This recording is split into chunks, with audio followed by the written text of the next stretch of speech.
Hello and welcome to our video. Today, we're excited to take you through the world of pile pipes, also known as steel piling pipes, which play a crucial role in structural and foundation projects around the globe.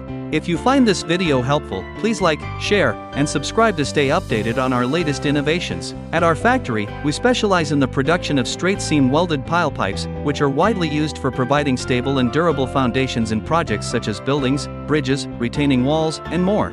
These pipes are manufactured according to the ASTM A252, ASME SA252 standards, ensuring that every pipe meets the highest industry requirements for load bearing and durability.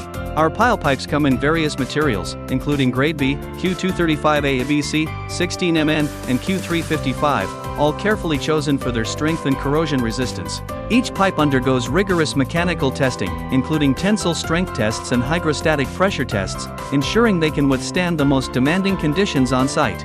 Our quality control is strict, with wall thickness deviation maintained within 12.5%, and outer diameter controlled to within plus or minus 1% to ensure precise, consistent performance.